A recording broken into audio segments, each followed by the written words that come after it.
ಸೈತನ ಮೊದಲನೇ ಒಂದು ಕುತಂತ್ರ, ಮೊದಲೇ ಒಂದು ತಪ್ಪು ಆತನ ಮಾಡ್ತಿರುವಂಥದ್ದು ಏನು, ಆತನು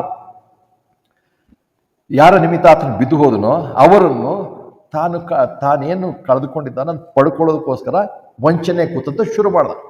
ಸೊ ಮೊದಲನೇ ಭಾಗ ನಾವು ನೋಡ್ತೇವೆ, ಆತನು ಬರುವಂಥದ್ದು ಬಂದ ತಕ್ಷಣ ದೇವರ ವಾಕ್ಯದ ಬಗ್ಗೆ ಪ್ರಶ್ನೆ. ಇವತ್ತು ಅನೇಕ ಪಂಗಡಗಳಿಟ್ಟಿದ್ದಲ್ಲ, ಯೇಸುವೇ ಏಕೈಕ ದೇವರು, ಯೆಹೋವನೊಬ್ಬನೇ ದೇವರು, ಇವೆಲ್ಲ ಕೆಲವು ಇದ್ರ ಜೊತೆಲಿ ಅನೇಕರು ಇದ್ದಾರೆ. ಸಬ್ಬತ್ ದಿವಸ ಆಚರಿಸಬೇಕು, ಬೇರೆ ಬೇರೆ, ಅಥವಾ ರಕ್ಷಣೆ ಒಂದರೆ ಅನ್ಯ ಭಾಷೆ ಮಾತಾಡಬೇಕು, ಇವೆಲ್ಲ ಇವ್ರು ಏನಂದ್ರೆ ದೇವರ ವಾಕ್ಯವನ್ನೇ ಪ್ರಶ್ನೆ ಮಾಡುವಂಥದ್ದು. ಮೊದಲೇದಾಗ ಅವರು ನಮ್ಮ ಮೇಲೆ ಅಟ್ಯಾಕ್ ಮಾಡೋದು ಹೇಗಂದ್ರೆ, ಒಂದು ವಾಕ್ಯ ತಗೊಂಡು ವಾಕ್ಯ ಪ್ರಶ್ನೆ ಮಾಡೋದು. ನೋಡಿ ವಾಕ್ಯ ಹೀಗೆ ಹೇಳುತ್ತಾ? ಸೈತಾನನು ಮೊದಲನಾಗಿ ಆದಾಮ ಹವ್ವಳಿಗೆ ಬಂದು ಪ್ರಶ್ನೆ ಮಾಡಿದೆ ಅಂದರೆ, ಆತನು ಮೊದಲೇ ಆದಿಕಾಂಡ 3ನೇ ಅಧ್ಯಾಯ 1ನೇ ವಚನ ನೋಡ್ತೇವೆ. ಮತ್ತು ದೇವರಾದ ಕರ್ತನು ಮಾಡಿದ ಅಡವಿ ಎಲ್ಲ ಮೃಗಗಳಿಂದ ಸ್ವಲ್ಪ ಯುಕ್ತಿಯುಳ್ಳದಾಗಿತ್ತು. ಅದಕ್ಕೆ ಸ್ತ್ರೀಗೆ, ನೀವು ತೋಟದ ಎಲ್ಲಾ ಮರಗಳ ಫಲವನ್ನು ತಿನ್ನಬಾರದನ್ನು ದೇವರು ಹೇಳಿದ್ದು ಹೌದೋ ಎಂದು ಕೇಳಿತು. ಪ್ರಶ್ನೆಯಲ್ಲಿಯೇ ಒಂದು ಏನಂತಾರೆ ಕುಯುಕ್ತಿ, ಅಲ್ಲಿ ಹೇಳ್ತಾರೆ ಕುಯುಕ್ತಿಯುಳ್ಳದಾಗಿತ್ತು. ಪ್ರಶ್ನೆಯಲ್ಲೇ ಒಂದು ಏನಂತಾರೆ ಸವಾಲು ಹಾಕುವಂಥ, ಪ್ರಶ್ನೆಯಲ್ಲೇ ಒಂದು ಸಂದೇಹ ಹುಟ್ಟಿಸುವಂಥ. ನೀವು ದೇವ್ರು ಹೇಳಿದ್ದು ನೀವೆಲ್ಲ ತಿನ್ರಿ, ಮತ್ತು 2 ಮರಗಳನ್ನು ಹೇಳ್ದ ಆತನ ಏನಂದ್ರೆ, ಒಂದು ಜೀವಫಲದ ಒಂದು ವೃಕ್ಷ ಉಂಟು, ಇನ್ನೊಂದು ಒಳ್ಳೆಯದರ ಕೆಟ್ಟದರ ಹುಟ್ಟಿಸುವಂಥ ಮರ ಉಂಟು. ಜೀವ ಫಲದ ವೃಕ್ಷ ತಿನ್ಬೇಡ ಅಂತ ಹೇಳಿಲ್ಲ, ಇದೆ ಅಂತ ಹೇಳ್ದ. ಆದರೆ ಒಳ್ಳೆಯದರ ಮತ್ತು ಕೆಟ್ಟದರ ಫಲದ ಹಣ್ಣನ್ನು ಮಾತ್ರ ತಿನ್ನಬಾರ್ದು ಅಂತ ಹೇಳ್ದ. ಅದು ಇವನು ಬಂದೆ ಅಂತ ಹೇಳ್ತಾನೆ ಅಂದ್ರೆ, ದೇವರು ಯಾವ ಹಣ್ಣನ್ನು ತಿನ್ನಬಾರ್ದು ಅಂತ ಹೇಳೋದನ್ನ ಪ್ರಶ್ನೆಯಲ್ಲೇ ಒಂದು ರೀತಿ ಏನಂತಾರೆ ಏನನ್ನು ನಾವು ಸಂದೇಹ ಹುಟ್ಟಿಸುವಂತೆ ಕೇಳೋದು. ದೇವರು ಹೇಳಿರುವಂಥ ಮಾತುಗಳಿಂದಲೇ ಸಂದೇಹ ಹುಟ್ಟಿಸೋದು ಸೈತಾನನ ಕೆಲಸ. ಆ ಕುಯುಕ್ತಿ ಇವತ್ತು ಮಾಡ್ತಿದ್ದಾನೆ. ಅವನ ಸೇವಕರು ಇವತ್ತು ದೇವರ ವಾಕ್ಯಗಳನ್ನೇ ಹೇಳಿ ನಮಗೆ ವಂಚನೆ ಮಾಡ್ತಾರೆ. ಬೇರೆ ಯಾವುದಾದ್ರು ವೇದಗಳು ತಗೊಂಬಂದು ನಮಗೆ ಅವ್ರ ವೇದದಲ್ಲಿ ಹೀಗೆ ಹೇಳಿದೆ, ಇವ್ರ ವೇದದಲ್ಲಿ ಹೇಳಿದೆ, ನಮಗೆ ನನ್ನ ಸಂಬಂಧ ಇಲ್ಲ. ಅವ್ರು ಹೇಳ್ತಾರೆ, ನೀವು ಬೈಬಲ್ ನಂಬಿದ್ದೀರಾ? ನೋಡಿ, ಬೈಬಲಲ್ಲೇ ಹೀಗೆ ಹೇಳಿದೆ, ಬೈಬಲ್ನಲ್ಲಿ ಹೇಳಿರುವಂಥದ್ದು ಸತ್ಯವಾಗಿದೆನಾ? ದೇವರು ಹೇಳಿರೋದು ನಿಜವಾಗಿದೆನಾ? ಇಲ್ಲ, ಅಲ್ಲಿ ಗ್ರೀಕ್ ಪದದ ಅರ್ಥ ಹೀಗಿದೆ, ಅಲ್ಲಿ ಹಿಬ್ರಿಯ ಪದದ ಅರ್ಥ ಹೀಗಿದೆ. ಸೈತಾನನ ವಂಚನೆ. ಮೊದಲನೇ ಏನು ನೋಡ್ತೇವೆ, ದೇವರ ಸೈತಾನನ ಬಂದಿರೋದು ಕ್ವಶನಿಂಗ್ ಅಥವಾ ಪ್ರಶ್ನೆ ಮಾಡೋದು. ಎರಡನಾಗ ನೋಡ್ತೇವೆ, ಆ ಪ್ರಶ್ನೆ ಮೂಲಕ ನಮ್ಮಲ್ಲಿ ಸಂದೇಹ ಹುಟ್ಟಿಸೋದು. ನಿಜವಾಗ್ಲೂ ಹಾಗಿದೆನಾ? ದೇವರು ಹೇಳಿರುವಂಥದ್ರಲ್ಲಿ ಏನಿಲ್ಲ. ಯಾಕಂದ್ರೆ ಆತನ ಮುಂಚೆ ಹೇಳ್ತಾನೆ, ಆತನ ಪ್ರಶ್ನೆಗೆ ಸಂದೇಹ ಪಟ್ಟ ತಕ್ಷಣ ಹವಳಲ್ಲಿ ಕೂಡ ಮಾತು ಬದಲಾವಣೆ ಆಗೋಯ್ತು. ಇಲ್ಲ ನೋಡ್ತೇವೆ, ಹವಳು ಹೇಳ್ತಾಳೆ, 3ನೇ ವಚನಕ್ಕೆ ಬರ್ತೇವೆ, ಆದರೆ ತೋಟದ ಮಧ್ಯದಲ್ಲಿರುವ ಮರದ ಫಲದ ವಿಷಯದಲ್ಲಿ ದೇವರು ನೀವು ಸಾಯದ ಹಾಗೆ ಅದನ್ನು ತಿನ್ನಲೂ ಬಾರದು ಮುಟ್ಟಲೂ ಬಾರದು ಅಂತ ಹೇಳಿದಾನೆ ಅಂತ. ದೇವರಲ್ಲಿ ಮುಟ್ಟಲೂ ಬಾರದು ಅಂತ ಹೇಳಿಲ್ಲ. ಅಲ್ಲಿ ಅರ್ಥ ಹೌದು, ಮುಟ್ಟಿದರೆ ತಗೊಳ್ತೇವೆ, ತಿಂತೇವೆ, ಅದರ ಅರ್ಥ.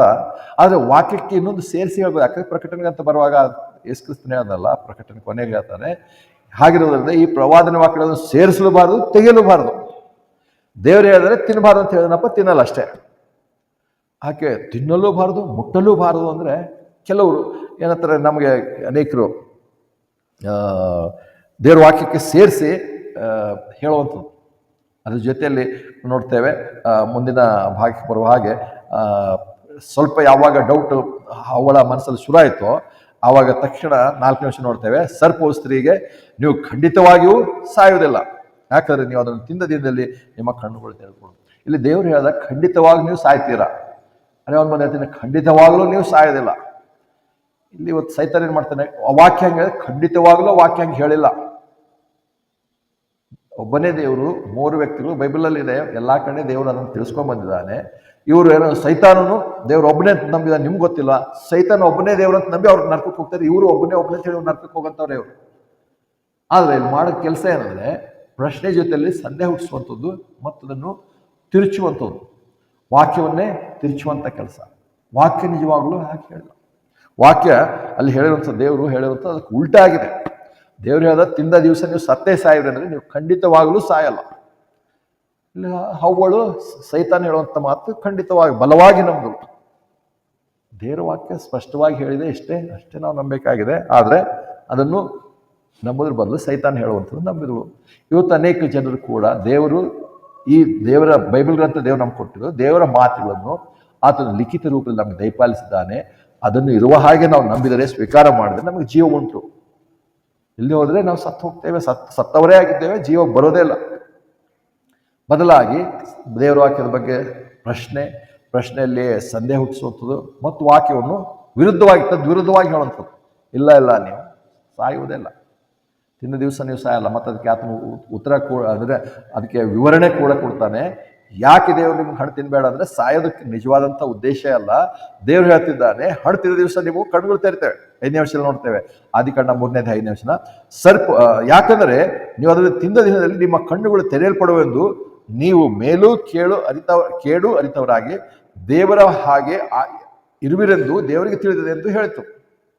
ಅಂದರೆ ನಿಮಗೆ ದೇವರು ಹೇಳಿದ್ದಾನೆ, ದೇವರು ಹೇಳಿರುವಂಥ ಮಾತಿನಲ್ಲಿ ಏನೋ ಒಂದು ಗೂಢಾರ್ಥ ಇದೆ, ಏನೋ ನಿಮಗೆ ಮುಚ್ಚಿಟ್ಟಿದ್ದಾನೆ. ಅದು ನಿಮ್ಗೆ ಅರ್ಥ ಆಗ್ತಿಲ್ಲ, ಆದರೆ ನನಗೆ ಚೆನ್ನಾಗಿ ಅರ್ಥ ಆಗ್ತದೆ. ಈ ಸೈತಾನನ ಸುಳ್ಳು ಬೋಧಕರು ಇಂಥವುಗಳೇ ಹೇಳ್ತಾರೆ. ನೀವು ಯಾರಿಗೂ ಅರ್ಥ ಆಗಲ್ಲ ಇಷ್ಟು ದಿವಸ, ನಮಗೂ ಗೊತ್ತಾಗ್ತದೆ. ಈ ಗ್ರೀಕ್ ಪದ ಅರ್ಥ ಹೀಗೆ ಹೇಳ್ತದೆ, ಈ ವಾಕ್ಯದ ಪದ ಅರ್ಥ ಹೀಗೆ ಹೇಳ್ತಾ ಇದೆ. 1 ಯೋಹನ 5:7 ನೋಡ್ತೇವೆ, ಅಲ್ಲಿ ದೇವರು ಹೇಳ್ತಾನೆ, ಇವರು ಪರಲೋಕದಲ್ಲಿ 3 ಸಾಕ್ಷಿಗಳಿದ್ದಾರೆ, ತಂದೆಯಾದ ದೇವರು, ವಾಕ್ಯ ಮತ್ತು ಪರಿಶುದ್ಧಾತ್ಮ. ಅಷ್ಟು ಹೇಳಿದ್ರೆ ಅಲ್ಲಿ ಹೇಳಿರುವಂಥ ವಾಕ್ಯ ಬಿಟ್ಟು ಹೇಗೋದು ಬೇರೆ ದಿವಸ ನೋಡ್ತೇವೆ. ಸೈತಾನ ಒಂದು ಇಲ್ಲ ಅದು ಹಾಗೆ ಹೇಳಿಲ್ಲ, ಅದರಲ್ಲಿ ಬೇರೆ ಅರ್ಥ ಇದೆ. ಎಲ್ಲಾತ್ನ ಹೇಳ್ತಿರೋದು ದೇವರಿಗೆ, ನೀವು ಹಣ್ಣು ತಿಂದ ದಿವಸ ಆದಾಮ ಹವ್ವಳಿಗೆ, ಸೈತಾನನ ಮಂದಿ ಹೇಳ್ತಿರೋಂಥ ಹವ್ವಳಿಗೆ ವಿಶೇಷವಾಗಿ ಹಣ್ಣು ತಿಂದ ದಿವಸ ನೀವು ಸಾಯುವುದೇ ಇಲ್ಲ ಖಂಡಿತವಾಗ್ಲೂ. ಮತ್ತು ಎರಡನೇದಾಗಿ ದೇವರು ಕೆಲವು ಮುಚ್ಚಿಟ್ಟಿದ್ದಾನೆ, ರಹಸ್ಯ ಮುಚ್ಚಿಟ್ಟಿದ್ದಾನೆ, ಅದಕ್ಕೋಸ್ಕರ ನೀನು ತಿನ್ಬೇಡ ಅಂತ ಹೇಳಿ. ನೀವು ತಿಂದು ನೋಡಿದ್ರೆ ಗೊತ್ತಾಗುತ್ತೆ. ತಿಂದ್ರೆ ಏನಾಗುತ್ತೆ ಅಂದರೆ, ತಿಂದ ತಕ್ಷಣ ದೇವ್ರ ಹಂಗೆ ಆಗ್ತೀರಿ, ನಿಮ್ಮ ಕಣ್ಣುಗಳು ತೆರಿತವೆ. ದೇವ್ರ ನೀವು ಕಣ್ಣು ತೆರಿಬಾರ್ದು ಅನ್ನೋದು ದೇವ್ರ ಉದ್ದೇಶ. ಅಂದರೆ ದೇವ್ರು ಯಾವಾಗಲೂ ನಮ್ಮ ಬಗ್ಗೆ ಕೆಟ್ಟದ್ದು ಬಯಸ್ತಾನೆ ಅನ್ನೋದು ಕಲಿಸ್ತಾನೆ ಸೈತಾನ. ದೇವರು ನಿಮಗೆ ಒಳ್ಳೇದು ಮಾಡಲ್ಲ, ಕೆಟ್ಟದ ಮತ್ತು ಒಳ್ಳೇದು ಮಾಡಲ್ಲ ಅಂತ ತಕ್ಷಣ ಮತ್ತೆ ಇನ್ನೊಂದಾಗಿದೆ ಅಂದರೆ, ಅನೇಕರಿಗೆ ಸುವಾರ್ತೆ ಏನಾಗಿದೆ ಅಂದರೆ, ಸುವಾರ್ತೆ ಅದೇ ಆಗಿದೆ. ಏಸು ಕ್ರಿಸ್ತಿಗೆ ನಂಬ್ರಿ ನಿಮ್ಗೆ ಭಾಳ ಒಳ್ಳೇದಾಗುತ್ತೆ ಅಂತ ಹೇಳಿ. ಇದು ಸುವಾರ್ತೆ ಅಲ್ಲ. ಏನು ಸುವಾರ್ತೆ ಹೇಳಿದ್ರಿ? ಸುವಾರ್ತೆ ಹೇಳಿದೆ, ನಾವೆಲ್ಲ ಹೇಳಿದೆ ಸುವಾರ್ತೆ ಹೇಳಿದೆ, ಏಸು ಕ್ರಿಸ್ತಿಗೆ ನಂಬಿದ್ರೆ ನಿಮ್ಗೆ ಒಳ್ಳೇದಾಗ್ತದೆ ಅಂತ ಹೇಳಿದ್ದೇವೆ ಅಂತ ಹೇಳ್ತಾರೆ. ಅದು ಸುವಾರ್ತೆನೇ ಅಲ್ಲ, ಅದು ಸುವಾರ್ತೆ ಅಲ್ಲ. ಇಲ್ಲಿ ಸೈತಾನನು ಹಾಗೆ ಮಾಡುವಂಥ ಉದ್ದೇಶ ನೋಡುವಾಗ ತದ್ವಿರುದ್ಧವಾಗಿ ಅವ್ರಿಗೆ ಹೇಳಿ ಯಾವುದು ಬೇಡ ಅಂದ್ರೆ ಅದನ್ನು ಮಾಡಿ ಅವರು ಸಾಯುವಂತೆ ಮಾಡುವಂಥ ಸೈತಾನ ಉದ್ದೇಶ. ಸೊ ಇಲ್ಲಿ ಸೈತಾನ ಬಿದ್ದು ಹೋದ ಮೇಲೆ ಆತನು ಯಾಕೆ ಬಿದ್ದು ಹೋದ ನೋಡಿದೆವು. ಬಿದ್ದು ಹೋದ ಮೇಲೆ ತನ್ನಿಂದ ತಾನು ಏನನ್ನು ಪಡ್ಕೊಳಕ್ ಸಾಧ್ಯ ಇಲ್ಲವೋ ಅದನ್ನು ಯಾವುದೋ ರೀತಿಯಲ್ಲಿ ತಪ್ಪು, ಮೋಸ, ವಂಚನೆ, ಕುರಿತಿಂದ ಅದನ್ನು ತಾನು ಪಡ್ಕೊಳ್ಬೇಕಂತ ಹೇಳಿ ಆತನು ತನ್ನ ಏನಂತಾರೆ ಸತತವಾದ ಶತ ಪ್ರಯತ್ನದಿಂದ ಅದನ್ನು ಪಡ್ಕೊಂಡ. ಹವ್ವಳನ್ನು ದೇವರು, ಆದಾಮ ಹವ್ವಳನ್ನು ಸೋಲಿಸಿದ. ಅವಾಗಿರುವಂಥ ದೊರೆತನ ಆತನು ತನ್ನ ವಶಕ್ಕೆ ಪಡ್ಕೊಂಡ. ಅದಕ್ಕೆ ಮಾಡುವಂಥ ಕುತಂತ್ರ ಏನು? ದೇವರ ವಾಕ್ಯದ ಬಗ್ಗೆ ಪ್ರಶ್ನೆಯಲ್ಲೇ ಸಂದೇಹ, ಮತ್ತು ಆ ವಾಕ್ಯವನ್ನೇ ತದ್ವಿರೋಧವಾಗಿ ವಿವರಿಸಿ ಸಾಯುವುದಿಲ್ಲ. ಮತ್ತು ಇದನ್ನು ಯಾಕೆ ತಿನ್ಬೇಡ ದೇವ್ರು ಹೇಳಿದ್ರೆ, ನೀವು ದೇವ್ರಾಗ ಆಗ್ತೀರಾ, ದೇವ್ರಿಗೆ ಹಾಗಂತೂ ದೇವ್ರಿಗೆ ಇಷ್ಟ ಇಲ್ಲ. ಅದಕ್ಕೆ ಸೈತಾನ ಯಾವಾಗಲೂ ಲೋಕದಲ್ಲಿ ನಮ್ಗೆ ಕೊಡುವಂಥದ್ದು ಅದೇ. ನಮಗೆ ಅನೇಕ ಸರಿ ನಾವೆಲ್ಲ ಈ ವಿಷಯಗಳು ದೇವ್ರು ಮುಚ್ಚಿಟ್ಟಿದ್ದಾನೆ, ನಮ್ಗೆ ಕೊಟ್ಟಿಲ್ಲ, ಅದು ಬೇಡ ಅಂದರೆ ನಮ್ಗೆ ಅರ್ಥ ಆಗಲ್ಲ. ಸೈತಾನ ಯಾವಾಗಲೂ ಆಗಲಿಲ್ಲ, ಅದನ್ನೇ ನಾನು ತೋರಿಸ್ತೇನೆ, ಕೊಡ್ತೇನೆ ಬಾ ಅಂತ ಕರಿತಾ ಇರ್ತಾನೆ.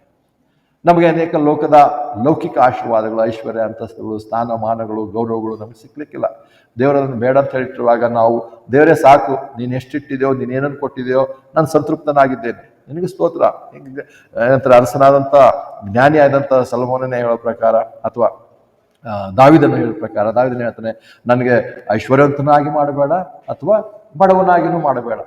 ಬಡವನಾದರೆ ಕಳತನ ಮಾಡಿ ಏನೋ ಮಾಡಿ ನಿನ್ನ ಹೆಸರಿಗೆ ನಾನು ದೂಷಣೆ ಮಾಡ್ಬೋದು, ಹಾಗೂ ಮಾಡಬೇಡ. ಐಶ್ವರ್ಯವಂತನಾಗಿ ನಾನು ಇನ್ನನ್ನು ಮರೆತೇ ಹೋಗ್ಬೋದೇನೋ ದೇವರೇ, ಹಾಗೂ ಮಾಡಬೇಡ. ಎಷ್ಟು ಬೇಕೋ ಅಷ್ಟು ನಾನು ತೃಪ್ತಿಯಾಗಿ ಇರಂಗೆ ಜೀವನ ಕೊಡು, ಅಷ್ಟೇ ಸಾಕಂತ ಹೇಳಲ್ಲ. ಈ ಪ್ರಾರ್ಥನೆ ಯಾರು ಕಲಿಸಲ್ಲ, ಇದನ್ನು ಯಾರು ಬೇಡ್ಕೊಳಕ್ಕೆ ಹೇಳಲ್ಲ. ಬದಲಾಗಿ ಇನ್ನೂ ಹೆಚ್ಚಿಗೆ ಬೇಕು. ದೇವರು ಯೇಸು ಕ್ರಿಸ್ತ ನೀವು ಇನ್ನೂ ಸಮೃದ್ಧಿಯಾದ ಜೀವಿತ ಬರಬೇಕಂತ ಹೇಳಿ ದೇವರು ಬಂದಿದ್ದಾನೆ. ಲೋಕದಲ್ಲಿ ಸಮೃದ್ಧಿಯಾಗಿರೋದಕ್ಕೋಸ್ಕರ ಯೇಸು ಕ್ರಿಸ್ತ ಬಂದಿಲ್ಲ, ಪರಲೋಕದಲ್ಲಿ ಸಮೃದ್ಧಿ ಇದೆ. ಮತ್ತು ಅದಂತೂ ಏನಂತಾರೆ, ಎಫೆಸ 1ನೇ ಅಧ್ಯಾಯ ಪ್ರಕಾರ ಪರಲೋಕದಲ್ಲಿ ಸಕಲ ಆತ್ಮೀಯ ಆಶೀರ್ವಾದಗಳಿಂದ ಆಲ್ರೆಡಿ ಆಶೀರ್ವದಿಸಿದ್ದಾನೆ. ಈ ಲೋಕದಲ್ಲಿ ಏನಿಲ್ಲ. ಸೈತಾನ ಮುಂದೆ ಈ ಲೋಕದಲ್ಲೇ ನಿಮ್ಗೆ ಅದಿದೆ ಇದನ್ನು ತೋರಿಸಿ ನಮಗೆ ವಂಚನೆಗೆ ಬಳಸಿಪಡಿಸುವಂಥದ್ದು. ದೇವರ ನಿಜವಾದಂಥ ಆಶೀರ್ವಾದದಿಂದ ನಾವು ದೂರ ಹೋಗ್ತೇವೆ. ಸೈತಾನನು ತಾತ್ಕಾಲಿಕವಾಗಿ ನಮ್ಗೆ ಕೆಲವು ಕೊಡ್ತಾನೆ. ನಮ್ಗೆ ಏನೇನು ಆಶೆ ಇರುತ್ತಲ್ಲ, ಆ ಆಶೆ ಇದ್ದೇ ಇರುತ್ತೆ ಯಾವಾಗಲೂ. ಮತ್ತು ಆಶೆ ಹೆಂಗಾಗುತ್ತೆ ಅಂದರೆ, ಕೊನೆಗೆ ದೇವ್ರು ಕೊಟ್ಟಿಲ್ಲ ಅಂದರೆ ಯಾರು ಕೊಟ್ಟರು ಪರವಾಗಿಲ್ಲ, ನಮ್ಮ ಆಸೆ ತೀರಿದ್ರೆ ಸಾಕು. ಆ ಆಸೆ ತೀರೋದಕ್ಕೆ ಎಲ್ಲೆಲ್ಲೋ ಹುಡುಕ್ತಾ ಇರ್ತೇವೆ, ಯಾರ ಹತ್ರ ಕೇಳ್ತಾ ಇರ್ತೇವೆ, ಎಲ್ಲೆಲ್ಲೋ ನಾವು ನ್ಯೂಸ್ ತಗೋತಾ ಇರ್ತೇವೆ, ಪೇಪರ್ ನ್ಯೂಸೋ, ಯೂಟ್ಯೂಬ್ ನ್ಯೂಸೋ, TV ನ್ಯೂಸೋ, ಇದ್ರೇನಂತ ಅವ್ರ ಆಸೆ ಬೇಕು ಬೇಕು ಬೇಕು. ನಮ್ಮ ಸ್ನೇಹಿತನೇ ಒಬ್ಬ ಇದ್ದ, ಒಂದು 2 ವರ್ಷ 3 ವರ್ಷ ಹಿಂದೆ. ಆತನು ಹೇಳ್ತದೆ, ಎಲ್ಲ ಶಿರಡಿಗೆ ಹೋಗ್ತಾರೆ, ನಾನು ಹೋಗಿ ಬರ್ತೇನೆ, ಎಲ್ಲರಿಗೂ ಒಳ್ಳೇದಾಗ್ತದೆ ಅಂತೆ. ಒಳ್ಳೇದಾದ್ರೆ ತಪ್ಪೇನಿದೆ, ನಾನು ಅಲ್ಲಿ ಹೋಗಿ ಬರ್ತೇನೆ ಅಂತ ಹೇಳ್ತಾರೆ. ಅಂದರೆ ಯಾವಾಗ ನಮಗೆ ಆಶೆ ಏನಂತದ್ದು ಇರುತ್ತೋ, ಅಂದರೆ ಆಶೆ ಅಂದರೆ ದೇವರು ಕೊಟ್ಟಿದ್ರಲ್ಲಿ ನಾವು ಸಂತೃಪ್ತಿ ಆಗಿರೋದಿದ್ರೆ, ನಮ್ಗೆ ಇಷ್ಟಿದೆನಾ, ದೇವ್ರು ಇಷ್ಟು ಕೊಟ್ಟಿದೆಯಾ, ಸ್ತೋತ್ರ. ನಮ್ಮ ಜೀವಿತ ಹೇಗಿದೆ ಅಂದರೆ ಅನೇಕ ಸಾರಿ ಇವತ್ತಿನ ದಿವಸ ಇವತ್ತು ಕಾಪಾಡಿದಲ್ಲಪ್ಪ ದೇವರೇ ಸ್ತೋತ್ರ, ನಾಳೆ ದಿವಸ ನಾಳೆ ಚಿಂತೆ ನಾಳೆ ದಿನಕ್ಕಿದೆ ಅಂತ ಹೇಳಿ ದೇವ್ರ ವಾಕ್ಯ ನೋಡ್ತೇವೆ. ನಾಳೆಗೋಸ್ಕರ ಚಿಂತೆ ಮಾಡಿ ಇವತ್ತು ರಾತ್ರಿ ನಿದ್ರೆ ಮಾಡಲಾರ್ದಂಗೆ ಮಲಗಿಲ್ಲ, ನಿದ್ದೆ ಬಂದಿಲ್ಲ, ಇದು ಮಾಡಲ್ಲ ಅಂತ ಅದನ್ನು ಮಾಡೋದಕ್ಕಿಂತ ಇವತ್ತೇನಾಗಿದೆ ದೇವರೇ ಅದಕ್ಕೆ ಸ್ತೋತ್ರ, ಆ ತೃಪ್ತಿ ನಾವು ಹೇಳಿದ್ರೆ ಆಶೆ ನಮ್ಗೆ ಬರಲ್ಲ. ಅದು ಯಾವಾಗ ನಮಗೆ ಬೇಕು ಬೇಕು ಅಂತ ಹೋಗ್ತೇವೋ, ಯಾರಾದ್ರು ಕೊಡಲಿ ಅಂದರೆ ಅವಾಗೇನಂತ ಸೈತಾನನೇ ಬೇರೆ ವಿಧದಲ್ಲಿ ಕೊಡ್ತಾರೆ. ಬಾ ಈ ದಾರಿಯಲ್ಲಿ ಬಾ, ನಾನು ನಿನಗೆ ಕೊಡ್ತೇನೆ. ಸೈತಾನನ ಕೊಟ್ಟ ಅಂತ ಆಶೆನಕ್ಕೆ. ಇಲ್ಲಿ ಸೈತಾನನೇ ಹಣ್ಣು ಏನಂತಾರೆ ತಿನ್ನೋದಕ್ಕಿಂತ ಹೆಚ್ಚಾಗಿ ಸೈತಾನನಲ್ಲಿ ಹಣ್ಣಾಗಿ ಅವರ ಬಳಿಗೆ ಬಂದಿರೋದು. ಸೈತಾನನ್ನೇ ಅವ್ರು ತಿಂತಾ ಇದ್ದಾರೆ. ಸೈತಾನ ಹೇಳಿನ ಮಾತುಗಳೇ ಅವನಿಗೆ ದೃಢವಾಗಿ ನಂಬಿದ್ರು. ಅದೇ ಏನಂತಾರೆ ಅರ್ಥಗರ್ಭಿತವಾಗಿ ಕಾಣ್ತು, ಗೂಢಾರ್ಥ ಇದರಲ್ಲೇ ತಿಳ್ಕೊಂಡ್ರು. ಯಾಕಂದ್ರೆ ನೀವು ದೇವರ ಹಾಗಾಗ್ತೀರಾ, ನೀವು ದೇವರಾಗ ಆಗ್ತೀರಾ ಅಂದ ತಕ್ಷಣ ಅವುಗಳನ್ನು ತೆಕ್ಕೊಂಡು ತಿಂದರು. 6ನೇ ವರ್ಷದಲ್ಲಿ ನೋಡ್ತೇವೆ, ಆದಿಕಾಂಡ 3ನೇ ಅಧ್ಯಾಯ 6ನೇ ವಚನ, ಸ್ತ್ರೀಯು ಆ ಮರದ ಫಲವು ಆಹಾರಕ್ಕೆ ಒಳ್ಳೆಯದಾಗಿಯೂ ಕಣ್ಣಿಗೆ ರಮ್ಯವಾಗಿಯೂ ಆ ಮರದ ಫಲವು ಒಬ್ಬನನ್ನು ಜ್ಞಾನಿನಾಗಿ ಮಾಡೋದಕ್ಕೆ ಅಪೇಕ್ಷಿತಾಗದು ಎಂದೂ ನೋಡಿ ಅದರ ಫಲವನ್ನು ತೆಗೆದುಕೊಂಡು ತಿಂದಳು. ಇಲ್ಲೆಲ್ಲ ಎಷ್ಟೆಷ್ಟು ಬಂತು. ಸೈತಾನ ಹೇಳಿದ ತಕ್ಷಣ ಏನೆಲ್ಲ ಅವಳಿಗೆ ಜ್ಞಾನೋದಯ ಆಗೋಯ್ತು. ದೇವ್ರು ಮೊದಲೇ ಹೇಳಿದಾಗ ಜ್ಞಾನೋದಯ ಆಗಿರಲಿಲ್ಲ. ಸೈತಾನ ಹೇಳಿದ್ಮೇಲೆ ಜ್ಞಾನೋದಯ ಆಗಿ ಏನೇನು ಹೇಳ್ತಾಳೆ ಅಂದರೆ, ಆ ಮರದ ಫಲ ಆಕೆಗೆ ಆಹಾರಕ್ಕೆ ಒಳ್ಳೆಯದಾಗಿ ಕಾಣಿಸ್ತಂತೆ, ಮತ್ತೆ ಹೇಳ್ತಾಳೆ ಕಣ್ಣಿಗೆ ರಮ್ಯವಾಗಿ ಕಾಣಿಸ್ತು, ಮತ್ತು ಆ ಮರದ ಫಲ ಒಬ್ಬನನ್ನು ಜ್ಞಾನಿ ಮಾಡೋದಕ್ಕೆ ಅಪೇಕ್ಷಿಸತಕ್ಕದಾಗಿದೆ. ಇಷ್ಟೆಲ್ಲ ಸೈತಾನ ಹೇಳಿದ ಮೇಲೆ ಕಾಣುತ್ತದೆ.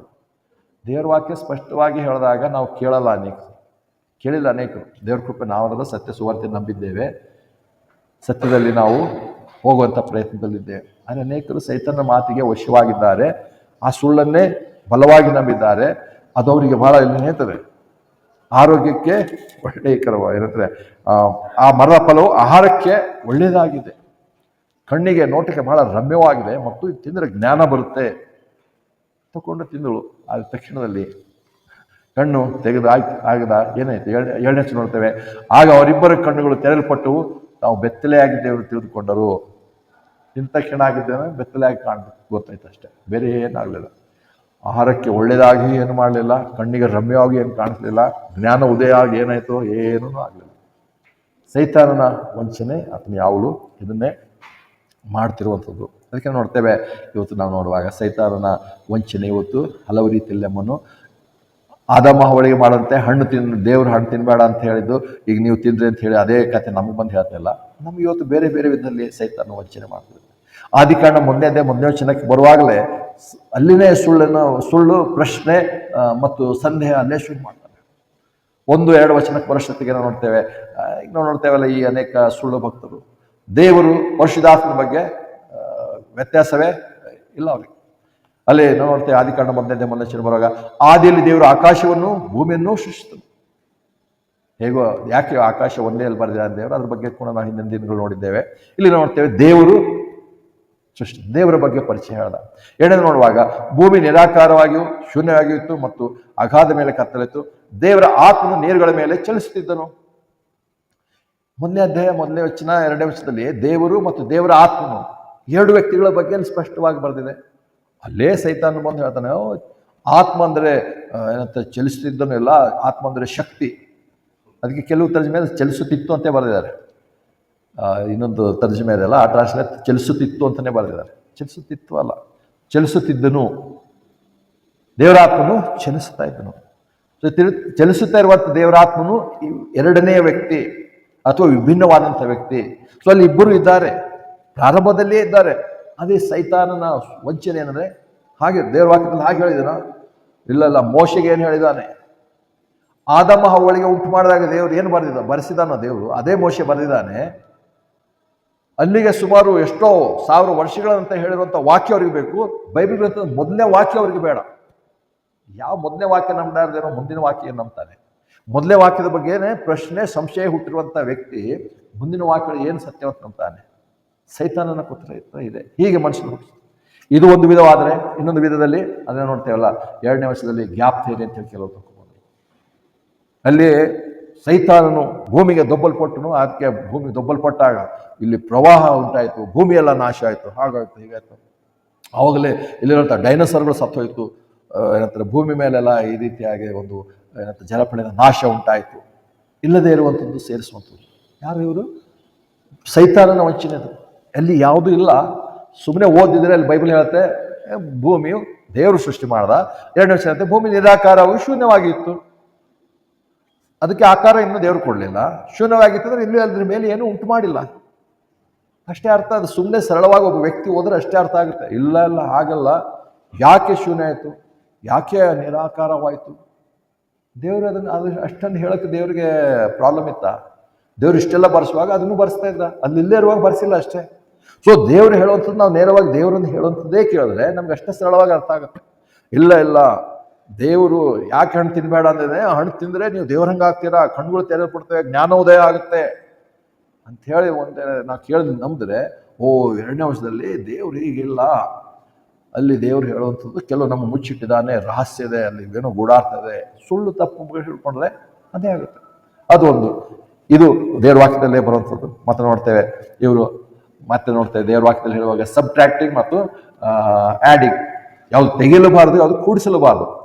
ನಮಗೆ ಈ ಒಂದು ಕೆಲವು ವಿಚಾರಗಳು ಸೈತಾನನ ಒಂದು ತೆಗ್ತಾನೆ, ಇದು ತೆಗೆದು ಹಾಕ್ಬೇಕು, ಈ ವಾಕ್ಯ ಸರಿ ಇಲ್ಲ, ಈ ವಾಕ್ಯ ಜೊತೆಲಿ ಇದು ಸೇರಿಸಿದ್ರೆ ಸರಿಯಾಗುತ್ತೆ, ಈ ವಾಕ್ಯಕ್ಕೆ ಈ ಅರ್ಥ ಕೊಟ್ಟರೆ ಸರಿಯಾಗುತ್ತೆ ಅವ್ರ ಉದ್ದೇಶ. ಆದರೆ ದೇವರ ಉದ್ದೇಶ ಆಗಿಲ್ಲ. ಏನನ್ನು ಹೇಳೋದು? ನಮಗೆ 66 ಪುಸ್ತಕಗಳ ಪ್ರತಿಯೊಂದು ವಾಕ್ಯ, ನಾವೇನು ಹೇಳ್ತೇವಲ್ಲ, ಪ್ರತಿಯೊಂದು ವಾಕ್ಯವು ದೇವರು ಉಸಿರಿಸಿರುವಂಥದ್ದು ಮತ್ತು ಎಲ್ಲ ವಾಕ್ಯಗಳು ಸಮಾನವಾಗಿ ಉಸಿರಿಸಿದ್ದಾನೆ. ಮತ್ತು ದೇವರು ತನ್ನ ಪ್ರಕಟಣೆಯನ್ನು ಪ್ರಗತಿ ಪಥದಲ್ಲಿ ಆತನ ಕೊಟ್ಟಿದ್ದಾನೆ. ಇಷ್ಟು ನಾವು ಸಾಮಾನ್ಯವಾಗಿ ದೇವರ ವಾಕ್ಯ ಹೇಳೋ ಪ್ರಕಾರ ಅದನ್ನು ನಂಬಿದ್ದೇವೆ, ಅಷ್ಟು ನಂಬಬೇಕು. ಇಲ್ಲ ಒಂದು ವಾರ ಯಾವ ಪ್ರತಿಯೊಂದು ಪದವು ದೇವರು ಉಸಿರಿಸಿದ್ದಾನೆ ಅಂತ ಹೇಳಿ ದೇವರ ಆತ್ಮನ ಪ್ರೇರೇಪಣೆ ನಂಬಲ್ವೋ ಅವಾಗ ನಾವು ವಾಕ್ಯದ ಪದದ ಅರ್ಥ ಹುಡುಕಕ್ಕೆ ಶುರು ಮಾಡ್ತೇವೆ. ಈ ವಾಕ್ಯದಲ್ಲಿ ಹೀಗಿರಬಾರ್ದಾಗಿತ್ತು, ಅಥವಾ ಈ ವಾಕ್ಯದ ಉಪಯೋಗಿಸ ಸರಿಯಲ್ಲ, ಈ ವಾಕ್ಯದ ಮೂಲ ಅರ್ಥ ಹೀಗಿದೆ, ಹಾಗಿದೆ. ದೇವರು ಇಷ್ಟೊಂದು ಎಲ್ಲ ಭಾಷೆಗಳು ಯಾಕೆ ಜನರು ಸೇವಕರು ದೇವರ ವಾಕ್ಯಗಳನ್ನು ಬೇರೆ ಬೇರೆ ಮಾತನಾಡಿರುವಂಥ ಪ್ರತಿಯೊಂದು ಭಾಷೆಗೆ ತರ್ಜುಮೆ ಮಾಡಿ ಒದಗಿಸ್ತಿರುವಂಥ ಉದ್ದೇಶ ಏನು? ದೇವರು ಹೇಳಿರುವಂಥದ್ದು ಅವ್ರಿಗೆ ಅರ್ಥ ಆಗಬೇಕಂತ ಹೇಳಿ ಕೊಟ್ಟಿದ್ದಾರೆ. ಇಲ್ಲ ಇವರು ಬಂದು ಎಲ್ಲ ಗ್ರೀಕ್ ಪದದಲ್ಲಿ ಹೀಗಿದೆ, ಇಬ್ರಿಯ ಪದದಲ್ಲಿ ಹೀಗಿದೆ ಅಂದ್ರೆ ತರ್ಜುಮೆ ಮಾಡದೇ ಬೇಕಿಲ್ಲ. ಯಾವ ಸುಳ್ಳು ಕೆಲವು ಇದ್ದಾವಲ್ಲ, ಗೂಗಲ್ ನೋಡಿ ಡಿಕ್ಷನರಿ ನೋಡಿ ಪದಗಳು ಹೇಳಂತ ಕೆಲವು ಭಕ್ತರಿದ್ದಾರೆ, ಸುಳ್ಳು ಅಂಧ ಭಕ್ತರು. ಅವರೇ ಹೋಗೆಲ್ಲ ಕಡೆ ದೇವ್ರ ವಾಕ್ಯ ಹೇಳಬೇಕು. ತರ್ಜುಮೆಗಳು ಬೇಕೇ ಆಗಿಲ್ಲ, ಬೈಬಲ್ ಬೇಕೇ ಆಗಿಲ್ಲ. ಅದ್ರಲ್ಲಿ ದೇವ್ರ ನಿಯಮ ಅಲ್ಲ. ದೇವರು ತನ್ನ ವಾಕ್ಯಗಳನ್ನು ಎಲ್ಲರೂ ಓದಬೇಕು, ತಿಳ್ಕೊಳ್ಬೇಕು. ಅದಕ್ಕೆ ಪ್ರಕಟಣೆ ಅಂತ ಹೇಳಿದ್ರೆ ಓದುವನು, ಕೇಳುವನು ಮತ್ತು ಓದುವನು ಆಶೀರ್ವಾದ, ಧನ್ಯನು ಅಥವಾ ಆಶ್ವಾಸಲ್ಪಡೋನು ದೇವ್ರು ಹೇಳಬೇಕು. ಅದಕ್ಕೆ ದೇವ್ರ ವಾಕ್ಯಗಳನ್ನು ಕೊಟ್ಟಿದ್ದಾರೆ. ಅದರ ಜೊತೆಯಲ್ಲಿ ನಾವೇನು ಮಾಡ್ತೇವೆ, ಆದಷ್ಟು ನಾವು ಟ್ರೆಡಿಷನ್ಗೆ ನಮ್ಮ ಮಹತ್ವ ಅಥವಾ ಬೆಲೆ ಕೊಡೋದಕ್ಕೆ ನಾವು ಶುರು ಮಾಡ್ತೇವೆ. ದೇವ್ರ ವಾಕ್ಯಕ್ಕೆ ಸೇರಿಸುವಂಥದ್ದು ತೆಗೆಯೋದು ಅಂತ ಹೇಳುವಾಗ ದೇವ್ರ ವಾಕ್ಯ ಇನ್ನೂ ಸೇರಿಸ್ತೇವೆ, ಅದು ಬಹಳ ಒಳ್ಳೆಯದಾಗೇ ಕಾಣುತ್ತೆ. ನೋಡ್ತೇವೆ ದೇವರು ಹೇಗೂ ಇಸ್ರೇಲರಿಗೆ ಶುದ್ಧ ಮತ್ತು ಅಶುದ್ಧ ಅಂತ ಕಲಿಸಿದ, ಕ್ಲೀನ್ ಮತ್ತು ಅನ್ಕ್ಲೀನ್, ಹೋಲಿ ಅನ್ಹೋಲಿ ಇದನ್ನು ಕಲಿಸಿದ, ಪರಿಶುದ್ಧವಾಗಿರೋಂಥದ್ದು ಅಪರಿಶುದ್ಧವಾಗಿರೋದು ವ್ಯತ್ಯಾಸ ಆತನ ಕಲಿಸ್ಕೊಂಡ್ಬಂದ. ಅದಕ್ಕೆ ಕೆಲವು ಏನಂತಾರೆ ಪ್ರಾಣಿ ಪಶು ಪಕ್ಷಿಗಳನ್ನು ನೀವು ತಿನ್ನಬಾರ್ದು, ಇಂಥದ್ದು ಅಶುದ್ಧವಾಗಿದೆ, ಇದು ಶುದ್ಧವಾಗಿದೆ. ಮತ್ತು ಕೆಲವು ಸಂಗತಿಗಳನ್ನು ಇದು ಮಾಡಬಾರದು, ಇದು ಮಾಡೋದ್ರಿಂದ ನೀವು ಅಶುದ್ಧರಾಗ್ತೀರಾ ಕರ್ತನ ಹೇಳ್ಕೊಂಬಂದ. ಕರ್ತನ ಹೇಳಿದಾಗ ಪರಿಸರ ಏನು ಮಾಡಿದ್ರೆ, ನೀವು ಅಷ್ಟೇ ಮಾಡಿದ್ರೆ ಸರಿಯಾಗಲ್ಲ, ನೀವು ಅದಕ್ಕೆ ಇನ್ನೂ ಸ್ವಲ್ಪ ಸೇರಿಸಬೇಕು. ದೇವ್ರ ವಾಕ್ಯ ಹೇಳಿದ್ರೆ ಹೆಣ ಹೋಗಿ ಮುಟ್ಟಿದ್ರೆ ಅಶುದ್ಧನಾಗ್ತಾನೆ ಇತ್ತು, ಆದರೆ ಅಶುದ್ಧನಾಗ್ತಾನೆ ಅಂತೇಳಿ ಮುಟ್ಟೋದಕ್ಕಿಂತ ಮುಂಚೆ ಹೆಣ ಒಂದು ವೇಳೆ ಹಾದು ಹೋದರೆ ಅಲ್ಲಿ ಅಕ್ಕಪಕ್ಕದವ್ರು ಕೂಡ ಅಶುದ್ಧರಾಗ್ತಾರೆ ಅಂತ ದೇವ್ರ ವಾಕ್ಯ. ಅದಕ್ಕೆ ದೇವ್ರ ವಾಕ್ಯ ಹೇಳಿದಾಗ ಹಾಗಿದ್ರೆ ನಾವು ಇನ್ನು ಸ್ವಲ್ಪ ಸೇರಿಸೋಣ. ದೇವ್ರು ಇಷ್ಟೇ ಹೇಳಿದ್ರಾ, ಅಷ್ಟು ಸರಿಯಲ್ಲ, ಇನ್ನೂ ಸ್ವಲ್ಪ ಹೆಚ್ಚು ಮಾಡಬೇಕು. ಅದಕ್ಕೆ ನೋಡ್ತೇವೆ ಅಲ್ಲಿ ಯಾರಾದರೂ ಅಲ್ಲಿ ನೋಡ್ತೇವೆ ಸಾಂಕೇತಿಕವಾಗಿ ಮತ್ತು ಆ ಕಾಲಕ್ಕೆ ಅಷ್ಟು ಆ ಕಾಯಿಲೆ ಬಹಳ ಭೀಕರವಾಗಿತ್ತು. ಕುಷ್ಠರೋಗದ ಬಗ್ಗೆ ಯಾವಾಗಲೂ ಹೇಳಿರೋದು ನೋಡ್ತೇವೆ. ಕುಷ್ಠರೋಗಿ ಯಾರಾದ್ರು ಬರ್ತಾ ಇದ್ರೆ ಅಶುದ್ಧರು ಬರ್ತಾರೆ ಕೂಗಿ ಜನ ಹೇಳಬೇಕಿತ್ತು. ಯಾಕಂದ್ರೆ ಅವರು ಹಾದು ಹೋಗೋ ದಾರಿಯಲ್ಲಿ ಯಾರೂ ಬರಬಾರ್ದು, ಹೋಗಬಾರ್ದು, ಅವಾಯ್ಡ್ ಮಾಡಿ ತಪ್ಪಿಸ್ಕೊಡ್ರಿ. ಯಾಕಂದ್ರೆ ನೀವು ಅಶುದ್ಧರಾಗ್ತೀರಾ, ಹೀಗೆ ಮಾಡಿದ್ರೆ ನೀವು ಅಶುದ್ಧರಾಗ್ತೀರಾ. ಅದಕ್ಕೆ ಅಶುದ್ಧರು ಬರ್ತಾ ಇದ್ದಾರೆ ಕೂಗ್ತಿ ಹೇಳ್ತಾರೆ. ಇದು ಕಲಿಸ್ತದೆ. ಪರಿಸರ ಏನು ಮಾಡೋದು, ಹಾಗಿದ್ರೆ ಇಷ್ಟೇ ಮಾಡಿದ್ರೆ ಇಷ್ಟೇ ಸಾಕಾ, ಅದಕ್ಕಿನ್ನೂ ಸ್ವಲ್ಪ ಹೆಚ್ಚಿಗೆ ಮಾಡಿ ದೇವ್ರು ಹೇಳೋದಕ್ಕೆ ಇನ್ನೂ ಹೆಚ್ಚಾಗಿ ಮಾಡ್ಬೇಕಂತ ಪ್ರಯತ್ನ ಪಡೋಂಥದ್ದೇ ನೆಕ್ಸ್ಟ್ ಸಾರಿ ಸತ್ಯವನ್ನು ಬಿಟ್ಟು ಸಂಪ್ರದಾಯಕ್ಕೆ ಹೋಗ್ತೇವೆ. ನಮ್ಮಲ್ಲಿ ಸಂಪ್ರದಾಯ ಹೀಗಿದೆ, ನಮ್ಮ ಸಂಪ್ರದಾಯ ಪ್ರಕಾರ ಹೀಗೆ ಊಟ ಮಾಡಬೇಕು, ಹೀಗೆ ಮಲ್ಕೊಳ್ಬೇಕು, ಹೀಗೆ ನಿಂತ್ಕೋಬೇಕು, ಹೀಗೆ ಕೂತ್ಕೊಳ್ಬೇಕು, ಇಂಥದ್ದನ್ನೇ ಆಚರಿಸ್ಬೇಕು. ಇದು ಮಾಡಿದ್ರೆ ಎಲ್ಲ ಮಾಡಿದ್ರೆ ತಪ್ಪು, ಅದು ಮಾಡಿದ್ರೆ ಇದಾಗುತ್ತೆ, ಇದು ಮಾಡಿದ್ರೆ ಅದಾಗುತ್ತೆ. ನಾವು ದೇವರನ್ನು ನಂಬಿದ್ದೇವೆ, ಸಂಪ್ರದಾಯವನ್ನು ನಂಬಿದ್ದೇವೆ. ಸಂಪ್ರದಾಯ ನಂಬಿದರೆ ನೆಕ್ಸ್ಟ್ ಸರಿ ಸೈತಾನನ ವಶದಲ್ಲಿದ್ದೇವೆ. ನಾವು ದೇವರ ಮಕ್ಕಳಾಗಿದ್ದರೆ ದೇವರು ನಂಬಿದೆ ಆದರೆ ಅಂತ ಎಲ್ಲ ಅರ್ಥವಿಲ್ಲದಂಥ ಸಂಪ್ರದಾಯ ಆಚಾರಗಳನ್ನು ನಾವು ಹೊರಗೆ ಬಿಡಬೇಕಾಗಿದೆ. ಉದಾಹರಣೆಗೆ ನಾವು ನೋಡ್ತೇವೆ, ಕರ್ತನ ಯೇಸುಕ್ರಿಸ್ತನ ಒಂದು ದಿವಸ ಅಲ್ಲಿ ನಾವು ಔತಣಕ್ಕೆ ಹೋದಾಗ ಅಲ್ಲಿ ಫರಿಸಾಯರು ಕರ್ತನಿಗೆ ಪ್ರಶ್ನೆ ಮಾಡಿದ್ರು, ಏನು ನಿನ್ನ ಶಿಷ್ಯರು ಕೈ ತೊಳ್ಕೊಳ್ಳಲ್ಲ, ಕಾಲು ತೊಳ್ಕೊಳ್ಳಲ್ಲ, ಹಂಗೆ ಊಟಕ್ಕೆ ಬಂದು ಕೂತ್ಕೋತಾರೆ, ಸರಿನಾ? ಅವ್ರು ಯಾವ ಬಗ್ಗೆ ಹೇಳ್ತಾರೆ ಅಂದರೆ ಕ್ಲೀನ್ ಅನ್ಕ್ಲೀನ್, ಶುದ್ಧತೆ ಮತ್ತು ಅಶುದ್ಧತೆ ವಿಚಾರದಲ್ಲಿ ಅವ್ರಿಗೆ ತಿಳ್ಕೊಂಡ್ರೆ ಭಾಳ ಚೆನ್ನಾಗಿ. ಅದಕ್ಕೆ ಅವ್ರಿಗೆ ಇನ್ನೂವರೆಗೆ ಎಷ್ಟು ಮಟ್ಟಿಗೆ ಮಾಡಿದ್ರು ಅಂದರೆ ಅವ್ರು ಹೆಂಗೆ ಅಂದರೆ 1 ಕಿಲೋಮೀಟರ್ ಅಂದರೆ 1 ಕಿಲೋಮೀಟರ್ ಯಾಕೆ 2 ಕಿಲೋಮೀಟರ್ ಮಾಡಬೇಕು. ದೇವ್ರು 1 ಕಿಲೋಮೀಟರ್ ಹೇಳಿದನ, ನಾವು 2 ಕಿಲೋಮೀಟರ್ ಮಾಡ್ಬೇಕಂತ ಅವ್ರ ಲೆಕ್ಕ. ಅಂದರೆ ದೇವ್ರ ವಾಕ್ಯ ಯಾವಾಗಲೂ ಹಾಗೆ ಸೇರಿಸ್ತದೆ. ನಾವು ದೇವರಿಗೆ ವಿರೋಧವಾಗಿ ನಡ್ಕೋತಿದ್ವಿ, ದೇವರನ್ನೇ ನಾವು ಧಿಕ್ಕರಿಸ್ತೇವೆ. ದೇವ್ರು ಎಷ್ಟು ಹೇಳಿದ್ನೋ ಅಷ್ಟು ಮಾಡು. ಅದನ್ನು ಮಿಕ್ಕಿ ನಾವು ಮಾಡುವಂಥದ್ದು ಆಚಾರ ಸಂಪ್ರದಾಯ ಹೋಗುತ್ತೆ. ಕರ್ತನ ಯೇಸುಕ್ರಿಸ್ತನು ಅಲ್ಲಿ ಹೇಳಿದ ತಕ್ಷಣ ಹೌದಾ, ಶಿಷ್ಯರೇ ಎದ್ದು ಹೋಗಿ ಕೈಕಾಲು ತೊಳ್ಕೊಂಬಂದ್ರಿ ಅಂತ ಹೇಳಿಲ್ಲ. ಹಾಗಂದ ತಕ್ಷಣ ಇಲ್ಲಿ ಕರ್ತನು ನಾವು ಕೈಕಾಲು ತೊಳ್ಕೊಂಬಂದು ಹಾಗೆ ಊಟ ಮಾಡ್ಬೇಕಂತನೂ ಕಲಿಸ್ತಾ ಇಲ್ಲ. ನಾವು ಅಶುದ್ಧರಾಗಿ ಕೈ ತೊಳೆದ ಊಟ ಮಾಡಬೇಕು ಅಂತ ಹೇಳೂ ಕಲಿಸ್ತಾ ಇಲ್ಲ. ಆದರೆ ಅವರ ಅಭಿಪ್ರಾಯದ ಪ್ರಕಾರ, ಅವರ ಪ್ರಶ್ನೆಯ ಪ್ರಕಾರ ಅವ್ರೇನಂದ್ರೆ ನಾವು ಶ್ರೇಷ್ಠರು, ನಿನ್ನ ಶಿಷ್ಯರು ವೇಸ್ಟು. ಏನು ಹಾಕಿರೋದು ಏನಂತಾರೆ, ನಮ್ಮ ಧರ್ಮಶಾಸ್ತ್ರ ನಮ್ಮ ಪೂರ್ವಜರು ಮಾಡೋದೇ ಇಲ್ವಲ್ಲ ಇಲ್ಲಿ. ಯಾವಾಗಲೂ ನಮ್ಗೆ ಯಾವಾಗಲೂ ಏನಂದ್ರೆ ನಮ್ಮ ಮನೇಲಿ ಹೀಗೆ ಮಾಡ್ತೇವೆ, ನಮ್ಮ ತಾತ ಅಜ್ಜಂದ್ರು ಹೀಗೆ ಮಾಡ್ತಿದ್ರು, ನಮ್ಮ ತಂದೆ ತಾಯಿ ಹೀಗೆ ಮಾಡ್ತಾರೆ, ನೀವು ಹೀಗೆ ಮಾಡ್ಬೇಕು ಅಂತ ಹೇಳಿ ಅವ್ರು ಏನೋ ಅರ್ಥ ಇಲ್ಲದೆ ಏನೋ ಮಾಡೋಗಿದ್ದಾರೆ. ಅದೇ ನಾವು ಮಾಡ್ಬೇಕಂದ್ರೆ ಏನಿದೆ. ನಮ್ಮ ಇದೇ ಒಂದು 50 ವರ್ಷ 60 ವರ್ಷ ಹಿಂದೆ ಹೋದ್ರೆ, ಇವತ್ತೇನು ಮೋದಿಗೋಸ್ಕರ ಅಂತಲ್ಲ, ಟಾಯ್ಲೆಟ್ಗಳೇ ಇದ್ದಿಲ್ಲ ಊರಲ್ಲಿ. ಎಲ್ಲರೂ ಊರು ಹೊರಗೆ ಹೋಗ್ಬೇಕಾಗಿತ್ತು. ಎಲ್ಲರೂ ನಮ್ಮ ತಂದೆ ತಾಯಿಗಳು ಊರು ಹೊರಗೆ ಹೋಗ್ತಾರೆ. ಇವಾಗ ನಾವು ಊರು ಹೊರಗೆ ಹೋಗ್ತೇವೆ ಅಂತಂದ್ರೆ ಅದೇ ಎಲ್ಲ ಸಂಪ್ರದಾಯಗಳು ಮಾಡ್ಬೇಕಲ್ಲ. ಮನೇಲಿ ಟಾಯ್ಲೆಟ್ ಬೇಡ ಮತ್ತು ಊರವರೆಗೆ ಹೋಗ್ತೇವೆ ಅಂದರೆ ಒಂದು ಮಾಡಬೇಕು, ಒಂದು ಮಾಡಬಾರ್ದು ಅಂತ ಏನಿದೆ. ಯಾಕಂದ್ರೆ ಅನೇಕ ಸಂಪ್ರದಾಯಗಳಿಗೆ ಅರ್ಥ ಇಲ್ಲ. ಹೀಗೆ ಮಾಡ್ತಿದ್ರು ಅದಕ್ಕೆ ಹಾಗೆ ಮಾಡಬೇಕು. ಒಂದು ಕಾಲ ಇತ್ತು, ಆ ಸಮಯಕ್ಕೆ ತಕ್ಕ ಹಾಗೆ ಏನೆಲ್ಲ ಮಾಡ್ತಿದ್ರೇನೋ ಅದನ್ನೇ ಇವತ್ತು ನಾವು ಅದನ್ನೇ ಮುಂದುವರಿಸ್ಬೇಕಂದ್ರೆ ದೇವ್ರ ವಾಕ್ಯ ಬೇಡ. ದೇವ್ರ ವಾಕ್ಯ ಅನುಕರಣೆ ಮಾಡಬೇಕಾದ್ರೆ ಅಂಥವುಗಳು ನಮಗೆ ಆಚಾರ ಬೇಕಾಗಿಲ್ಲ. ಇಲ್ಲಿ ಫರಿಸಾಯರು ಶಿಷ್ಯರು ಕರ್ತನಿಗೆ ಹೇಳಿದ್ರೆ ಶಿಷ್ಯರು ಕೈ ಕಾಲು ತೊಳೆಲ್ಲ ಹಾಗೆ ಕರ್ತನ ಅದಕ್ಕೆ ಮಾತನಾಡಿದ್ರು, ನೀವು ಹೇಳ್ತಿರೋಂಥದ್ದು ಆಚಾರ ಇದು ನಂಬಿಕೆ ಪ್ರಶ್ನೆ ಆಗಿದೆ. ನಿಮಗೆ ಒಂದು ಏನಂತಾರೆ ಸತ್ಯದ ಪ್ರಶ್ನೆ ಆಗಿದೆ ಅಲ್ಲ, ಅದರ ಅರ್ಥ ಆತ್ಮ ಹೇಳ್ದ, ನಿಮ್ಮ ಬಾಯಿ ಒಳಗೆ ಹೋಗುವಂತ ನಿಮ್ಗೆ ಕೆಡಿಸಲ್ಲ, ನಿಮ್ಮ ಬಾಯಿಂದ ಯಾವ್ದು ಹೊರಗೆ ಬರುತ್ತೋ, ನಿಮ್ಮ ಹೃದಯದಿಂದ ಯಾವ್ದು ಹೊರಗೆ ಬರುತ್ತೋ ಅದು ನಿಮ್ಮನ್ನು ಕೆಡಿಸುತ್ತೆ ಅಂತ ಹೇಳ. ಇಲ್ಲಿ ಕೈ ತೊಳ್ಕೊಬೇಕಾ ತೊಳ್ಕೊಬಾರ್ದ, ಕಾಲು ತೊಳ್ಕೊಬೇಕಾ ತೊಳ್ಕೊಬಾರ್ದ ಅದಲ್ಲ. ಆದರೆ ಇಲ್ಲಿ ಮೂಲವಾದಂಥ ಪ್ರಶ್ನೆ ನಂಬಿಕೆಯ ಪ್ರಶ್ನೆ. ಇದು ಮಾಡಿದ್ರೆ ಏನೋ ಆಗುತ್ತೆ, ಅಥವಾ ಇಂಥದ್ದು ಅನುಸರಿಸಿದ್ರೆ ಏನೋ ಆಗುತ್ತೆ. ಅದಕ್ಕೆ ನಮ್ಮ ತಂದೆ ತಾಯಂದರು, ನಮ್ಮ ಊರಲ್ಲಿ ನಮ್ಮ ಹಿರಿಯರು, ನಮ್ಮ ಊರವರೆಲ್ಲ ಹೀಗೆ ಮಾಡ್ತಾರೆ, ಅದಕ್ಕೆ ನೀವು ಹೀಗೆ ಮಾಡ್ಬೇಕಾದ್ರೆ ದೇವ್ರ ವಾಕ್ಯ ತದ್ವಿರ ಕರ್ತನೆ ಹೇಳ್ತಾನೆ, ನಿಮ್ಮ ನಂಬಿಕೆ ಪ್ರಶ್ನೆ ಇದಲ್ಲ, ಈ ನಂಬಿಕೆನೇ ಬರ್ತದೆ. ಬರೀ ನೀವು ಕೈಕಾಲು ತೊಳ್ಕೊಂಡ ತಕ್ಷಣ ನೀವು ಶುದ್ಧರಾಗಲ್ಲ, ಕೈ ತೊಳ್ಕೊಂಡು ಊಟ ಮಾಡಿದ ತಕ್ಷಣ ನೀವು ಶುದ್ಧರಾಗಲ್ಲ. ಅದಕ್ಕೆ ಏನು ಮಾಡಿದ್ರು, ಇವಾಗ ಸೋಪ್ಗಳು ಕೂಡ ಅಡ್ವರ್ಟೈಸ್ ಮಾಡ್ತಿರಲ್ಲ, ಸೋಪು ಯಾವುದೋ ಸೋಪ್ಗಳು ತೋರಿಸಿದ್ರು, ಕೊನೆಗೆ ಲೈಫ್ ಬಾಯ್ ಸೋಪ್ 99% ಕ್ರಿಮಿಕೀಟಗಳನ್ನು ನಾಶ ಮಾಡುತ್ತೆ ಅಂತ ಅಡ್ವರ್ಟೈಸ್ ಮಾಡ್ತಿದ್ರು. ಸೋಪ್ ಅಂತ ಎಲ್ಲ ಉಪಯೋಗಿಸ್ತೇವೆ. ಅದು ಎಷ್ಟು ಮಟ್ಟಿಗೆ ಯಾವ ಸೋಪ್ಗಳು ಹೇಗಿರುತ್ತೆ ಗೊತ್ತಿಲ್ಲ.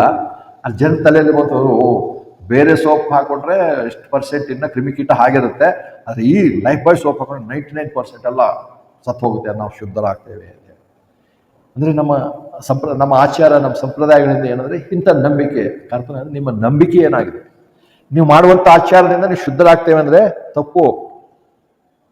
ಅದಕ್ಕೆ ಫರಿಸಾಯರ ಆಚರಣೆ ಏನಾಗಿತ್ತು ಅಂದರೆ, ದೇವ್ರು ಇಷ್ಟು ಹೇಳಿದನ ಅಷ್ಟೆಲ್ಲ, ಅದಕ್ಕಿಂತ ನೀವು ಇನ್ನೂ ಹೆಚ್ಚು ಮಾಡಿದ್ರೆ. ಅದಕ್ಕೆ ಕರ್ತನ ಹೇಳ್ತಾನೆ, ಒಂದು ವೇಳೆ ನಿಮ್ಮ ನೀತಿವಂತಿಕೆಯು ಪರಿಶುದ್ಧರಿಗೆ ನೀತಿವಂತಿಕೆಗಿಂತ ಹೆಚ್ಚಾಗಿ ಹೋದ್ರೆ, ಆಗದಿದ್ರೆ ದೇವರಾಜ್ಯಕ್ಕೆ ನೀವು ಸೇರಲಾರ್ರಿ ಅಂತ ದೇವರಾಜ್ಯದ ಭಕ್ತರಿಗೆ ದೇವ್ರು ಹೇಳ್ದ.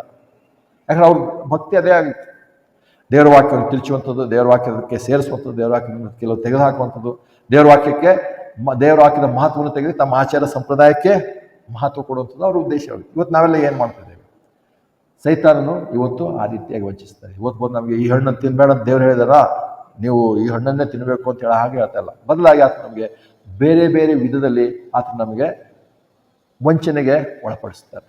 ನೀವು ಇದು ಮಾಡ್ತೀರಾ, ಇದು ಯಾಕೆ ಮಾಡ್ತೀರಾ, ಇದು ದೇವರು ಇದು ಹೇಳಿದಾನ, ಇಲ್ಲ ದೇವರು ಯಾಕೆ ಮಾಡಬೇಡ ಅಂತ ಹೇಳಿದಾನಂದ್ರೆ ಇದರಲ್ಲಿ ಇಂತಿಂತ ಏನೋ ಗೂಢಾರ್ಥ ಇದೆ, ನೀವು ಮಾಡಿದ್ರೇ ಇದು ಸರಿ ಆಗ್ತೀರಾ, ಹೀಗೇ ಮಾಡಿದ್ರೆ, ಹೀಗೆ ಕೈಕಾಲು ತೊಗೊಂಡ್ರೆ, ಹೀಗೆ ಕೂತ್ಕೊಂಡ್ರೆ, ಅಥವಾ ಹೀಗೆ ಊಟ ಮಾಡಿದ್ರೆ, ಅಥವಾ ಹೀಗೆ ಚಿತ್ರ ಆಚರಿಸಿದ್ರೆ ಮಾತ್ರವೇ ಶ್ರೇಷ್ಠ ಅಂದಾಗ ನಾವು ದೇವರ ವಾಕ್ಯವನ್ನು ನಿರರ್ಥಕ ಮಾಡ್ತಿದ್ದೇವೆ, ದೇವರ ನಂಬಿಕೆನೇ ನಾವು ನಿರರ್ಥಕ ಮಾಡ್ತಿದ್ದೇವೆ. ಅದಕ್ಕೆ ಇವತ್ತು ಸೈತಾನನ ಕುತಂತ್ರದಾಗಿದೆ. ಮತ್ತು ಅದರ ಜೊತೆಯಲ್ಲೇ ನೋಡ್ತೇವೆ ಸೈತಾನ ಹಲವಿದ್ದಲ್ಲಿ ಹೇಗೆ ಮುಂದಿನ ದಿವಸಗಳು ನೋಡ್ತೇವೆ. ಮೊದಲು ಮಾಡಿದ ಹಾಗೆ ಅನೇಕ ಕಾರ್ಯಗಳು ಆತನ ಇವತ್ತು ಮಾಡ್ತಾಯಿಲ್ಲ, ಬದಲಾಗಿ ಡಾಕ್ಟ್ರಿನ್ ಆಫ್ ಡೆವಿಲ್ಸ್ ಅಂತ ನೋಡ್ತೇವೆ. ಆತನು ಇವತ್ತು ಇಂಥ ಆಲೋಚನೆಗಳಿಂದ ನಮ್ಮನ್ನು ಬೀಳಿಸೋದಕ್ಕೆ ಪ್ರಯತ್ನ ಪಡ್ತಾನೆ, ನಮ್ಮನ್ನು ತಪ್ಪು ದಾರಿಗೆ ನಡೆಸೋದಕ್ಕೆ ಪ್ರಯತ್ನ ಪಡ್ತಾನೆ. ಬದಲಾಗಿ ಮೊದಲು ಮಾಡಿದಂಥ ಸೈತಾನನ ಕಾರ್ಯಗಳ ಯಾವಾಗ ಹೇಗೆ ಹೇಗೆ ಸಮಯಗಳು ಅಥವಾ ತಂತ್ರಜ್ಞಾನ ಅಥವಾ ಏನೆಲ್ಲ ಟೆಕ್ನಾಲಜಿ ಪ್ರತಿಯೊಂದು ಬದಲಾವಣೆ ಆಗ್ತದೆ, ಸೈತಾನದ ಕೂಡ ಹಾಗೆ ಬದಲಾವಣೆ ಆಗ್ತದೆ. ಅದಕ್ಕನುಗುಣವಾಗಿಯೇ ನಮ್ಮನ್ನು ತಪ್ಪಿಗೆ ನಡೆಸೋದಕ್ಕೆ ಶುರು ಮಾಡ್ತಾನೆ. ಅದಕ್ಕೆ ನಾವು ಏನಂತಾರೆ ಎಚ್ಚರವಾಗಿರೋಣ. ಸೈತಾನನು ಬೀಳಿಸುವಂಥದ್ದು, ನಮ್ಮನ್ನು ವಂಚಿಸುವಂಥದ್ದು, ದೇವರ ವಾಕ್ಯದ ಬಗ್ಗೆ ಪ್ರಶ್ನೆ ಮಾಡುವಂಥದ್ದು, ದೇವರ ವಾಕ್ಯದ ಪ್ರಶ್ನೆಯಲ್ಲೇ ನಮಗೆ ಸಂದೇಹ ಹುಟ್ಟುವಂತ ಮಾಡುವಂಥದ್ದು, ಮತ್ತು ದೇವರ ವಾಕ್ಯದ ಬಗ್ಗೆ ತಪ್ಪಾದ ಅರ್ಥ ಹೇಳುವಂಥದ್ದು, ಆ ವಾಕ್ಯಕ್ಕೆ ಮತ್ತೆ ಕೆಲವು ಸೇರಿಸಿ ತೆಗೆದುಹಾಕಿ ನಮಗೆ ಹೇಳುವಂಥದ್ದು ಹೀಗೆ ಮಾಡಿದೆ ಅಂತ ಹೇಳಿದಾಗ ನಾವು ಏನಂತಾರೆ ನಿಜವಾದಂಥ ಸತ್ಯವನ್ನು ಬಿಟ್ಟು ನಾವು ಸಂಪ್ರದಾಯ ಆಚಾರ ಅಥವಾ ಸೈತಾನ ವಂಚನೆಗೆ ಹೋಗ್ತೇವೆ. ಇದರಿಂದ ನಾವು ದೂರ ಇರೋಣ. ದೇವರು ನಮಗೆ ವಾಕ್ಯ ದಯಪಾಲಿಸ್ತಾನೆ. ನಾವೆಲ್ಲರೂ ನೇರವಾಗಿ ಬೈಬಲ್ ವಾಕ್ಯ ಓದಿದಾಗ ತೆರೆದ ಮನಸ್ಸಿನಿಂದ ದೇವರೇ ನನ್ನೊಡನೆ ಮಾತನಾಡುವುದು. ಬೈಬಲ್ ಗ್ರಂಥ ಏನಿದೆ, ದೇವರು ನಮ್ಮೊಡನೆ ಮಾತನಾಡುವುದು. ಪ್ರಾರ್ಥನೆ ನಾವು ದೇವರೊಂದಿಗೆ ಮಾತನಾಡುವುದಾಗಿದೆ. ದೇವರ ವಾಕ್ಯ ಓದಾಗ ದೇವರು ನಿನ್ನ ವಾಕ್ಯ ನಮ್ಮ ಜೊತೆ ಮಾತನಾಡು. ಅದು ನೇರವಾಗಿ ನಾವು ಕನ್ನಡ ಎಷ್ಟೇ ಬರುತ್ತೋ ಅಷ್ಟೇ ನಾವು ದಿವಸಕ್ಕೆ ಒಂದೇ ವಾಕ್ಯ, ಒಂದು ವಾಕ್ಯ ಹೋದ್ರೂ ಪರವಾಗಿಲ್ಲ, ಅಷ್ಟಾದರೂ ನಾವು ಮಾಡಿದ್ರೆ ಖಂಡಿತವಲ್ಲೂ ದೇವರಿಗೆ ನಾವು ಮಹಿಮೆ ತರುತ್ತೇವೆ. ದೇವರು ನಮ್ಮನ್ನು ನಂಬಿಕೆಯಲ್ಲಿ ಬೆಳೆಸ್ತಾನೆ. ನಾವು ದಿನೇ ಬರುವಾಗ ನಾವು ನಂಬಿಕೆಯಲ್ಲಿ ದೃಢವಾಗಿ ನಾವು ನಿಂತ್ಕೊಳ್ಳೋದಷ್ಟೇ ಅಲ್ಲ, ಇತರರಿಗೆ ಅದನ್ನು ಸಾರುತ್ತೇವೆ, ಇತರರನ್ನು ನಾವು ಬಲಪಡಿಸೋದಕ್ಕೆ ಶಕ್ತರಾಗ್ತೇವೆ. ಇಲ್ಲಿ ಹೋದರೆ ಇತರರು ನಾವು ಸೈತಾನನ ಸೇವಕರಿಗೆ ವಂಚನೆ ಮಾಡಿ, ಪ್ರಶ್ನೆ ಕೇಳಿ, ಸಂದೇಹ ಹುಟ್ಟಿಸಿ ಅವರು ಬೀಳುವಂತೆ ಮಾಡ್ತೇವೆ. ನಾವು ಅದನ್ನು ಬಿದ್ದು ಹೋದಂಥವರೇ ಆಗಿರ್ತೇವೆ. ಒಂದು ವೇಳೆ ಸೈತಾನ ಮಾತುಗಳು, ದೇವರಿಗೆ ಮಾತುಗಳು ನಮ್ಮನ್ನು ತಪ್ಪಿಸಿ ತನ್ನ ನಂಬಿಕೆಯಲ್ಲಿ ಬೆಳೆಸಲಿ. ಪ್ರಾರ್ಥನೆ ಮಾಡೋಣ. ನಮ್ಮ ತಂದೆಯಾದ ದೇವರೇ,